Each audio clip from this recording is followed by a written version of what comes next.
Hello student. सो आज हम देखेंगे, जैसे कि कल मैंने पढ़ाया द्वितीय कोटि के अव्यूपसारणिक पढ़ाया था। आज हम तृतीय कोटि के अव्यूपसारणिक देखेंगे। जैसे कि आपकी वैल्यू दिखाई दे रही है 3 -4 5 1 1 -2 2 3 1, ये सारे एलिमेंट्स हैं। तो इसको हम तृतीय कोटि बोल रहे हैं क्योंकि 3 × 3 यानी हम देखेंगे तो इसमें 3 रोज यानी R1 R2 R3 right, and column भी 3 है C1 C2 and C3 right. तो हम इसको कैसे कर सकते हैं? सबसे पहले तो यहाँ पे देखो, सबसे पहले तो ये देखना है कि हम इसको कितने टाइप से कर सकते हैं। चाहे मैं R1 को ले लूँ, चाहे मैं R2 को ले लूँ, चाहे R3 को ले लूँ, या मेरे को ऐसे भी कर सकता हूँ C1 C2 C3, किसी भी टाइप से कर सकता हूँ। बट सबसे पहले इसको करने के लिए हमें जो सिंबल्स हैं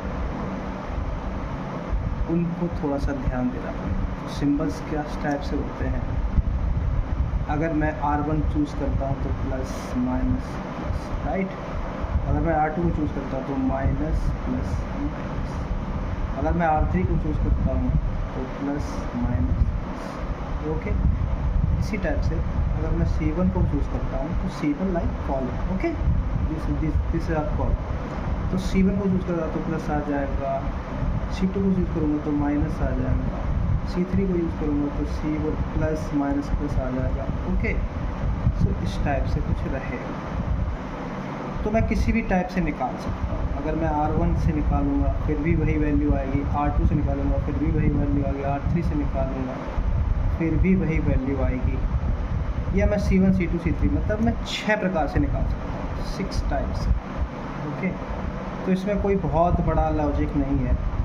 मैं 6 टाइप से कहने का मतलब अगर मैं वैल्यू सिर्फ इसका निकालना चाहता हूँ, इसका वैल्यू निकालना चाहता हूँ, तो सिर्फ वैल्यू निकालना है तो हम R1 साइड से निकाल सकते हैं, R2 से भी निकाल सकते हैं, R3 इसका भी यूज़ कर सकते हैं। और कॉलम्स जो है C1 C2 एंड C3 उनसे भी हम निकाल सकते हैं। Okay, so first of all देखेंगे यहाँ पे हमारा कॉपी एकदम से हम राइट कर देते हैं। ठीक है, तो यहाँ पे मैंने कॉपी रखा हुआ है। ठीक है, अब सबसे पहले अगर मैं R1 से यूज़ करता हूँ, मान के चलो मैं एक स्टेप लिख देता हूँ R, first step. Okay, step first R। तो जब मैं R1 से करूँगा यानी R1 यानी plus minus and plus. Okay, तो सबसे पहले हम लिखेंगे डेल्टा। अब हम डेल्टा क्यों लिख रहे हैं? क्योंकि जो डिटर्मिनेंट है उसको हम डेल्टा सिंबल से डिनोट करते हैं या प्रदर्शित करते हैं, ये मान सकते हो आप। ठीक है, या इसको हम डी भी लिख देते हैं, D, capital D. Okay, so delta equal to, अब हमें पता है मैं R1 यूज़ कर रहा हूँ। ठीक है, और आपके सामने सारणिक है। देखो मैं यहाँ फिर से क्वेश्चन लिख देता हूँ, नहीं तो आप फिर से भूल जाएंगे। तो फर्स्ट हमारा क्या है? 3 -4 एंड 5 देन 1 एंड 1 -2 2 3। तो फर्स्ट ऑफ ऑल अगर मैं R1 ले रहा हूँ, मैं कह रहा हूँ कि R1 से हल। ठीक है, तो R1 हमारा क्या है? ये वाली है, ये R1 है। तो जो हम R1 लेंगे अब, तो हम सबसे पहले वैल्यू रखेंगे R1 की। तो R1 में सबसे पहला जो एलिमेंट है A11 वाला क्या है? 3 है, और 3 रहेगा प्लस में। जैसे कि मैंने चिन्ह भी बना रखे, मैं चिन्ह फिर से बना देता हूँ, plus minus plus minus plus minus plus minus plus. Okay, अब मैं फर्स्ट एलिमेंट ले रहा हूँ, देखो यहाँ पे 3 है। ठीक है, 3 आपको दिख रहा होगा, ये 3 है। तो 3 का मतलब पहला हमारा जो सिंबल आएगा वो प्लस का आएगा, तो प्लस हम नहीं लिखेंगे, 3। ओके, अब हम इसको द्वितीय कोट बनाएंगे क्योंकि इसका यूज़ द्वितीय कोट से होता है, मतलब तीसरी कोट का हम निकाल रहे हैं, तो इसमें सबसे पहले द्वितीय को हल करेंगे। तो सबसे पहले जो फर्स्ट रो है वो फर्स्ट रो यानी इस अवयव के सामने वाला यानी फर्स्ट रो, और ये फर्स्ट कॉलम, इसको हम नहीं लिखते हैं। हम जो हम द्वितीयक बनाएंगे कैसे बनाएंगे? वो ऐसे बनाएंगे, जो फर्स्ट रो हम ले रहे हैं तो इसको नहीं लिखेंगे, और कॉलम जो फर्स्ट है उसको भी नहीं लिखेंगे। हम लिखेंगे 1 -2 3 एंड 1। ओके, फिर हम प्लस वाला तो हमने कर लिया, अब माइनस आ रहा है तो माइनस पहले ही लगा दो। ठीक है, माइनस पहले ही लगा दो। अब यहाँ की बात हो रही है सेकेंड वाली यानी A11 A12, इस वाले ठीक है, तो अब रहेगा तो हमारा R1 ही हमेशा -4 इस वाले अवयव को, यानी पहले A11 फिर A12। ओके, अब A12 से आपको क्या दिख रहा है? अब A12 है तो भाई R1 तो छिपेगा ही, R1 तो छिपेगा ही, लेकिन जो सेकेंड अवयव हम ले रहे हैं उसका कॉलम अब छिपेगा, ये नहीं छिपेगा, अब ये छिपेगा। इसको छिपा दो, इसको छिपा दो, मतलब इसके जो सीध में है ये R1 तो है ही ऑलरेडी, फिर ये दूसरा कॉलम है ये छिप जाएगा। तो अगर हम इसको छुपा दें तो क्या होगा भाई? 1 -2 2 और 1। ठीक है, तो हमने प्लस को हल कर लिया, माइनस को। अब ये रो में ही जो ये वाला अवयव है, यानी कि रो का भाई ये रो है R1, तो ये एक अवयव ये है, एक है, तो तीनों अवयव को हम सॉल्व करते हैं एक एक करके। ठीक है, तो मैं अभी प्लस हो गया, बाहर में प्लस हो गया, फिर से प्लस कर देता हूँ, +5। ओके, सो ये रो तो छिपेगा ही, इसके बाद ये नीचे वाला, अब ये नहीं, ये वाला। ठीक है, क्योंकि ये वाला अवयव है थर्ड अवयव, तो इसके नीचे वाला छिप जाएगा। बचेगा क्या? 1 1 2 और 3। सिंपल है यार, बहुत बड़ी बात नहीं है। ओके, सो हम आगे हल करते हैं। अब ये द्वितीय का तो आपको पता ही है, इसका इसमें कर दो, इसका इसमें कर दो, 1 × 1 1 ही रहेगा, माइनस लिखेंगे।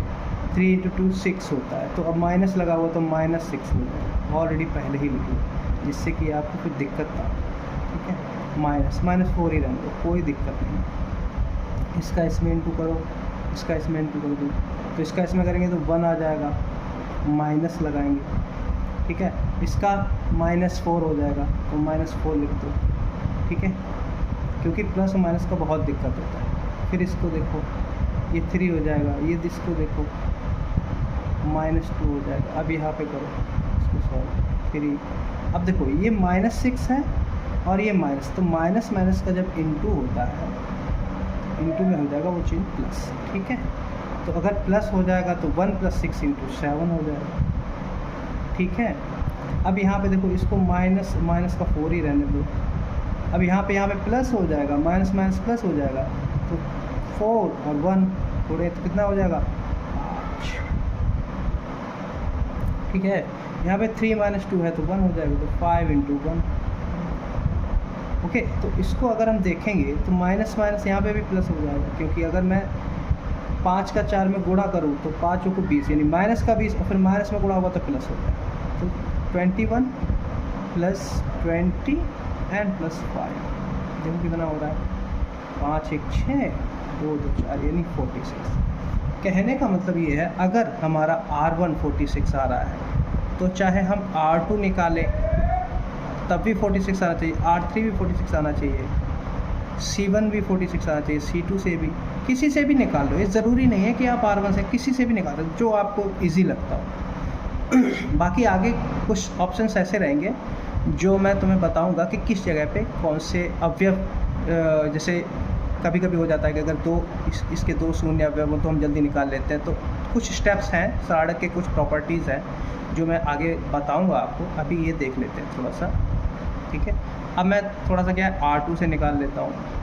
R2, अब R2 ये वाला है। ठीक है, तो R2 में क्या होता है? Minus plus minus. ठीक है, माइनस प्लस माइनस होता है। तो सबसे पहले आप डेल्टा करो, ये R2 लिख लो, डेल्टा करो और माइनस पहले लिख लो भाई साहब। ठीक है, माइनस लिख लिया और ये है 1, डिटर्मिनेंट बना दो। अब बात R2 की हो रही है इसकी, तो इस ये वाली रो तो छिपेगी ही और ये वाला कॉलम, ठीक है, इसके सामने वाला ये वाला, तो क्या हो जाएगा? -4 and 5, ओके, and 3 and 1। उसके बाद प्लस हो जाएगा। ठीक है, प्लस कितना? अब इसकी बारी है भाई दूसरे वाले एलिमेंट के। दूसरा एलिमेंट क्या है? 1 है, तो +1 रख दो, डिटरमिनेंट लगा दो। अब जब बारी इसकी है तो ये तो रो होगी ही, इसके सामने का कॉलम हो जाएगा, यानी 3 हो जाएगा 5, ठीक है, और 2 1, राइट, माइनस प्लस। उसके बाद फिर से माइनस लगा दो, क्योंकि माइनस लगा हुआ है, देखो यहाँ पे माइनस लगा हुआ है, क्योंकि हम दूसरे रो की, अभी R1 की बात कर रहे थे, अभी R2 की बात कर रहे हैं। ठीक है, R2 से हल कर रहे हैं वैल्यू। ठीक है, तो 1 1, अब क्या आ गया? अब क्या है? -2 ऑलरेडी है, तो -2 लिख लो, डिटरमिनेंट बना लो। -2 की बात हो रही है, कहने का मतलब ये वाला रो तो होगा ही, अब इसके सामने का कॉलम हो जाएगा, यानी हो जाएगा 3 - 4 एंड 2 3। बहुत सिंपल, बहुत सिंपल। ओके, देन -1, ठीक है, इसका इसमें इंटू कर दो, इसका इसमें इंटू कर दो, तो -4 हो जाएगा, -15 हो जाएगा, ओके, +1, इसको करो, 3 हो जाएगा, -10 हो जाएगा, माइनस प्लस कर सकते हैं, कोई इशू नहीं है, +2 कर लो, 9 एंड -8। ओके, सो अगर वैल्यू सही है फिर तो आंसर सही आएगा, अगर वैल्यू गलत हो गई फिर नहीं आएगा, ठीक है। -1 इंटू -19 +1 इंटू -7 हो जाएगा ना, 3 - 10 है तो -7, +2 इंटू 1, ओके, माइनस प्लस हो जाएगा 19 -7, okay, +3। I think something is wrong. I think something is wrong. Okay, +1 1, this and the 3 5 2 1, okay, so 3 10 minus plus, okay, -7,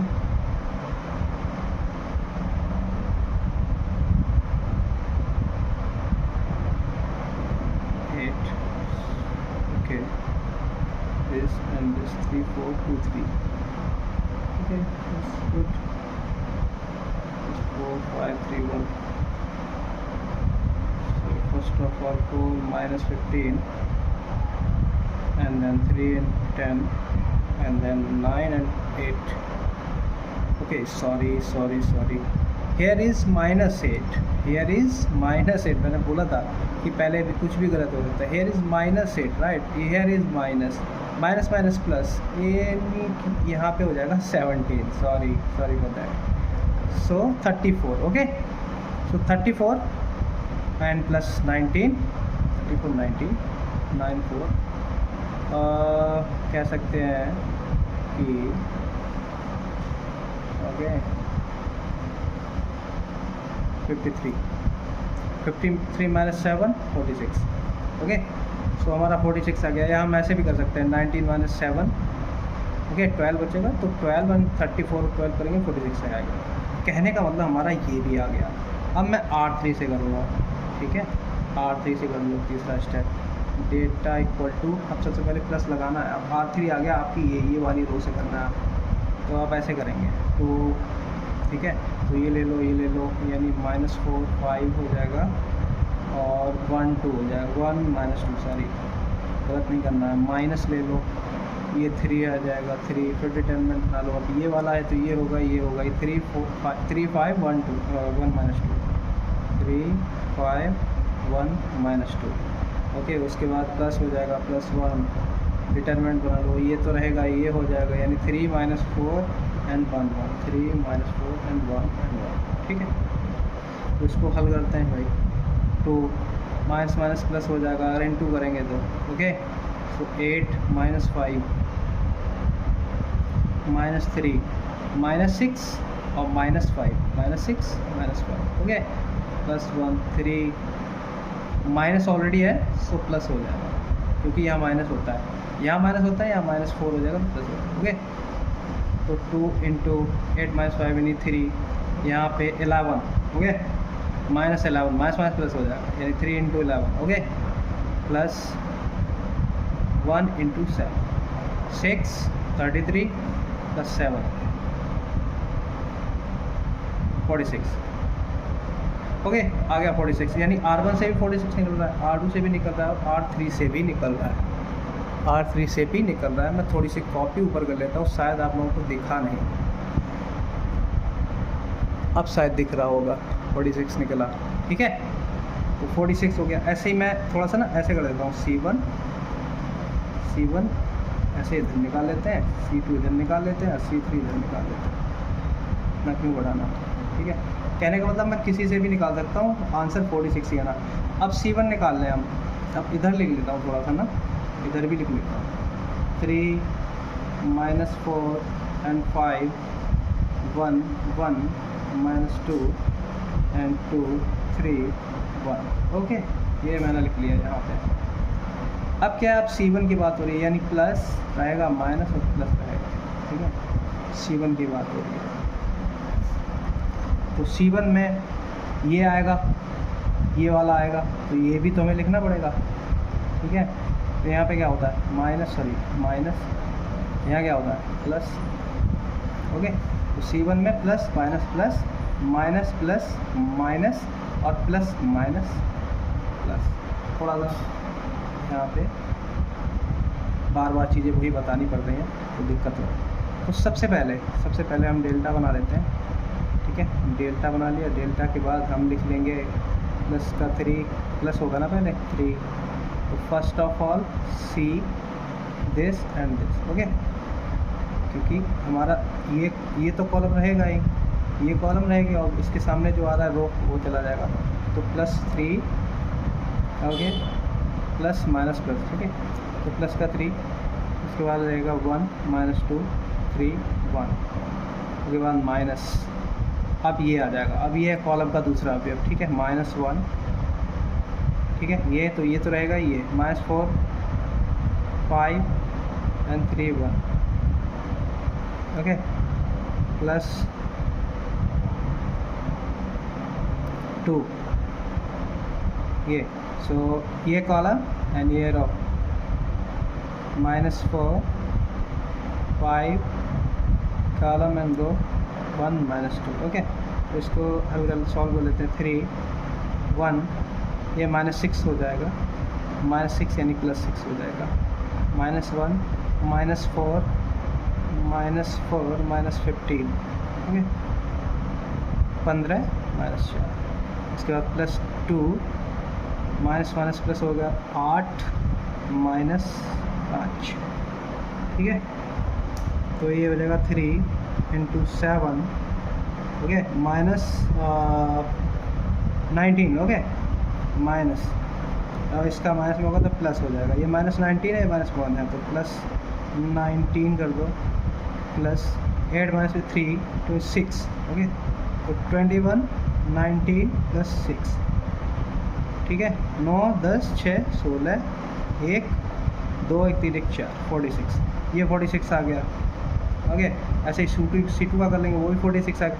कहने का मतलब वैल्यू आप कहीं से भी निकाल लो, ठीक है, आपका आंसर जो है वो 46 ही आना है।